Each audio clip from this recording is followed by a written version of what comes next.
സുഹൃത്തുക്കളെ, ഇന്ന് നമ്മുടെ പ്രതിപക്ഷ നേതാവിനെ നമുക്കൊന്ന് കാണാം.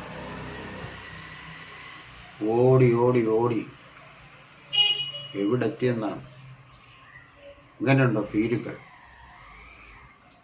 എം.പി. രാജേഷ് ഒരു ചർച്ചയ്ക്ക് വിളിച്ചപ്പോൾ ജീവനും കൊണ്ട് ഓടുന്ന ഒരു ഭീരുവിനെയാണ് നമ്മൾ കാണുന്നത്. മഹാഭാരതത്തിലൊരു കഥാപാത്രമുണ്ട്, ഉത്തരൻ. യുദ്ധക്കളം കണ്ടപ്പോൾ ശരീരം ആകെ വിറച്ച് വിയർത്ത്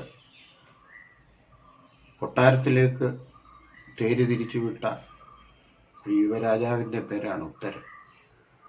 ആ ഉത്തരനെ പോലെയാണ് ഇപ്പോൾ പ്രതിപക്ഷ നേതാവ് എം.പി. രാജേഷിൻ്റെ വെല്ലുവിളി സ്വീകരിക്കാതെ പേടിച്ചോടിയിരിക്കുന്നു. അദ്ദേഹം പറയുന്നത്, ഞാൻ അങ്ങനെ ആരെയും വെല്ലുവിളിക്കാറില്ല, വെല്ലുവിളിക്കുന്നിടത്ത് ഞാൻ പോവുകയുമില്ല എന്നാണ് അദ്ദേഹം പറയുന്നത്. എന്നാൽ ഇതിൻ്റെ അർത്ഥം എന്താണ്? ഈ പരാജയം സമ്മതിച്ചിരിക്കുകയല്ലേ? ചെന്നിത്തലയെ കൊണ്ടുകൂടെ? ചെന്നിത്തല വേറൊരു ദൂതനെ വിടാമെന്നാണ് പറഞ്ഞിരിക്കുന്നത്, ശ്രീകണ്ഠനെ. ശ്രീകണ്ഠനാകുമ്പം ഗ്രൗണ്ട് റിയാലിറ്റി എല്ലാം അറിയാം, അതുകൊണ്ട് ശ്രീകണ്ഠനെ വിടാമെന്ന് പറഞ്ഞിരിക്കുകയാണ്. ഇവിടെ മറ്റൊന്നും അല്ലല്ലോ സംസാരിക്കുന്നത്, രേഖകളാണ് സംസാരിക്കുന്നത്. രേഖകൾ സംസാരിക്കുമ്പോൾ അവിടെ നുണയോ പ്രതിരോധമോ ഒന്നും പ്രസക്തമല്ല. കാര്യങ്ങൾ മനസ്സിലാക്കുക, അംഗീകരിക്കുക എന്നുള്ളതാണ്. ഇവര് കേരളത്തിലില്ലിപ്പോൾ, ഇപ്പോൾ കർണാടകത്തിലാണ്.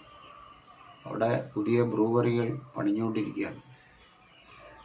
കേരളത്തിലേക്ക് മദ്യനിർമ്മാണത്തിന് പുറത്തുനിന്ന് ഇതിനാവശ്യമായ റോ മെറ്റീരിയൽ എത്തനോൾ വാങ്ങിക്കൊണ്ടാണ് ഇവിടെ വന്ന് പാക്കിംഗ് നടത്തുന്നത്. ഇത് ഉൽപ്പാദിപ്പിക്കുന്ന സാധനം മറ്റ് പുറത്ത് ഉൽപ്പാദിപ്പിക്കുന്നു, ആ ഉൽപ്പാദിപ്പിക്കുന്നത് നമ്മൾ വാങ്ങുന്നു. ഒരു കമ്പനിക്കാരൻ വന്ന് അതിവിടെ നിർമ്മിക്കാം എന്ന് ഗവൺമെൻറ്റിന് ഒരു നിർദ്ദേശം കൊടുക്കുന്നു. അതിനെക്കുറിച്ച് അവർ പരിശോധിക്കുന്നു. അങ്ങനെയെങ്കിൽ ഇത് നല്ലതാണ് എന്ന് ചിന്തിച്ച് മന്ത്രിസഭ അതിന് അംഗീകാരവും കൊടുത്തു. അന്നേരം മുതലാണ് നമ്മുടെ പ്രതിപക്ഷ നേതാവും നമ്മുടെ രമേശ് ചെന്നിത്തലയും ഒക്കെ ഈ കാര്യം പറഞ്ഞുകൊണ്ട് ബഹളം വെച്ച് നാടുനീളെ നടക്കുന്നത്. ഒരുപാട് നുണകൾ പറഞ്ഞു ആദ്യം, പക്ഷെ അതൊന്നും ഫലവത്തായില്ല. അവസാനം എം.പി. രാജേഷ് അവരുമായിട്ട് ഒരു സംവാദത്തിൽ ഏർപ്പെടാമെന്നാണ് പറഞ്ഞത്.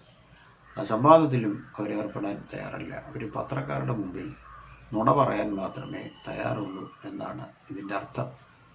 മുമ്പ് അവരങ്ങനെയായിരുന്നു. കേരളത്തിൽ എന്ത് വികസന പ്രവർത്തനം വന്നാലും അവർ ഏത് വഴിക്കും പോയി തടയാനാണ് ശ്രമിച്ചിട്ടുള്ളത്. കോടതിയിൽ കേസ് കൊടുക്കുക, അതുപോലെ തന്നെ കുറേ നാൾ കഴിയുമ്പോൾ കോടതിയിൽ നിന്നെടുത്തത് കണ്ടത്തിലോട്ട് എറിയുക, വീണ്ടും വേറൊരെണ്ണം കൊടുക്കുക, അതും കണ്ടത്തിലെറിയുക. അങ്ങനെ കേരളത്തിലെ ഗവൺമെൻറ്റിന് നിരവധിയായ പരാതികളുടെ പ്രളയങ്ങളുമായിരുന്നു. ചെന്നിത്തല ആദ്യം കേസ് കൊടുക്കും, പിന്നെ വേറൊരു കേസ് സതീശൻ കൊടുക്കും, പിന്നെ കുഴൽനാടൻ കൊടുക്കും. ഈ 3 പേരും കൊടുത്ത കേസുകളുടെ ഇന്നത്തെ നില എന്താണ്? എങ്ങും എത്തിയിട്ടില്ല എന്ന് മാത്രമാണ്. ഹൈക്കോടതിയിലൊക്കെ ചെന്ന സാധനം താക്കീത് ചെയ്ത് പറഞ്ഞു വിടുകയാണ്. ഇനി മേലാൽ ഈ ന്യൂയിസൻസ് കോടതിയുടെ സമയം ഇങ്ങനെ വേസ്റ്റാക്കാൻ നടക്കരുത് എന്ന് പറഞ്ഞിട്ട് കേസെടുത്ത് പുറത്തു കളയുകയാണ്. വെള്ളപ്പൊക്കക്കാലത്ത് അധ്യാപകരിൽ നിന്നും ഗവൺമെൻറ് ഉദ്യോഗസ്ഥരിൽ നിന്നും 1 മാസത്തെ ശമ്പളം വായ്പയായി കേരള ഗവൺമെൻറ് ആവശ്യപ്പെട്ടു.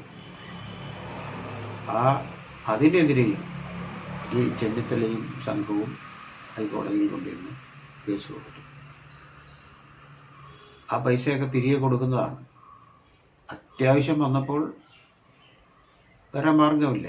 ആ മാർഗം എല്ലാം അടഞ്ഞുപോയ സന്ദർഭത്തിലാണത് അങ്ങനെ ചെയ്തത്. അതെല്ലാം ഗവൺമെൻറ് ഉദ്യോഗസ്ഥർക്ക് എന്തേ പണം തിരിച്ചു കൊടുത്തു കഴിഞ്ഞു. അപ്പോൾ അവർ ഒരു കാര്യവും കേരളത്തിൽ മുന്നോട്ട് കൊണ്ടുപോകുന്നതിന് തയ്യാറല്ല. കേരയിൽ പദ്ധതി അവർ ജനങ്ങളെ ഇളക്കിവിട്ട്, ഒരു വിഭാഗം ജനങ്ങളെ ഇളക്കിവിട്ട് അത് തകർത്ത് കളഞ്ഞു. ഈ പറയുന്ന പദ്ധതികൾ തന്നെ മറ്റു രൂപങ്ങളിൽ കേരളത്തിലെത്തും. ഇത്തരം ഒരു പ്രതിപക്ഷ നേതാവ് കേരളത്തിലെ മുഖ്യമന്ത്രിയായിട്ട് വല്ല കാര്യമുണ്ട്?